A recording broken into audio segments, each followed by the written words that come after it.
અમદાવાદ મહાનગરપાલિકા દર વર્ષે પ્રી મોન્સૂન કામગીરી પાછળ કરોડો રૂપિયાનો ખર્ચ કરે છે।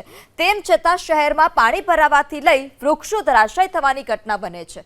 અમદાવાદના બોપલ વિસ્તારના મહાનગરપાલિકાએ વૃક્ષોના ટ્રીમિંગની કામગીરી યોગ્ય રીતે નથી કરી, જેને લઈ ચોમાસામાં વૃક્ષો ધરાશાયી થવાની પૂરેપૂરી શક્યતા છે। 10,668 હયાત વૃક્ષમાંથી 3,541 વૃક્ષ ભયજનક છે।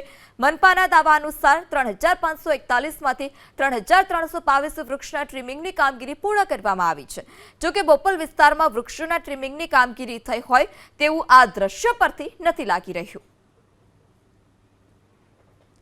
અમદાવાદ શહેરના દક્ષિણ પશ્ચિમ ઝોનની જેમ અમદાવાદ શહેરના ઉત્તર પશ્ચિમ ઝોનમાં પણ વૃક્ષોના ટ્રીમિંગ ન કરવામાં આવ્યા હોય તે પ્રકારની પરિસ્થિતિ છે। હાલ એબીપી અસ્મિતા વૃક્ષોના રિયાલિટી ચેકમાં પહોંચ્યું છે બોપલ વિસ્તારમાં, અને સર્વે અનુસાર ઉત્તર પશ્ચિમ ઝોનમાં 10,000થી વધુ વૃક્ષો ભયજનક સ્થિતિમાં છે। અમદાવાદ મહાનગરપાલિકા તરફથી જે કામગીરી કરવાનો દાવો કરવામાં આવ્યો છે તે અહીંયા આગળ આપણે બતાવી રહ્યા છીએ।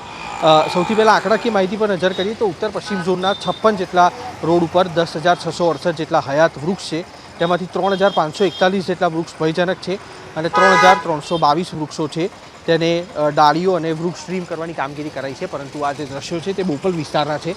આપણે યાદ કરાવી દઈએ કે છેલ્લા કમોસમી વરસાદમાં બોપલ વિસ્તારમાં 7થી 8 જેટલા સ્થળો એવા હતા કે જ્યાં આગળ વૃક્ષો પડ્યા હતા, અને તેના જ કારણે ઘટાદાર જે લીમડાના વૃક્ષો છે અમદાવાદ મહાનગરપાલિકાએ તેની ટ્રીમ કરવાની કામગીરી છે તે યોગ્ય રીતે કરી નથી, જેના કારણે વૃક્ષો છે તે અડધા રોડ સુધી આવી જાય તે પ્રકારની પરિસ્થિતિ છે। બોપલની આંતરિક ગલીઓ છે ત્યાં આગળ આવાના માર્ગ ઉપર પણ આપ જોઈ શકો છો વૃક્ષોના ટ્રીમ કરવા માટેની જે કામગીરી છે તે ધારાધોરણ પ્રમાણે ન થઈ હોય તે પ્રકારની પરિસ્થિતિ છે, અને તેના જ કારણે અમદાવાદ શહેરમાં ચાલુ વર્ષે 10,500 જેટલા વૃક્ષો ભયજનક નોંધાયેલા છે કે જે કોઈપણ સમયે પડી શકે તેમ છે અને જેના કારણે હોનારત સર્જાઈ શકે તેમ છે। પ્રતિવર્ષ અમદાવાદ શહેરમાં વરસાદ પડતો હોય છે, તેમાં ભારે પવનો અને તેની સાથે ભારે પવનોના કારણે હોર્ડિંગ અને વૃક્ષો પડવાની ઘટના બનતી હોય છે, જેના કારણે એબીપી અસ્મિતા સતત અહેવાલ પ્રસારિત કરતું હોય છે, પણ તેની સામે કોર્પોરેશનનો ગાર્ડન વિભાગ જે દાવો કરે છે તે અનુસાર આ વૃક્ષો છે તેના ટ્રીમિંગ યોગ્ય રીતે કરાય નથી,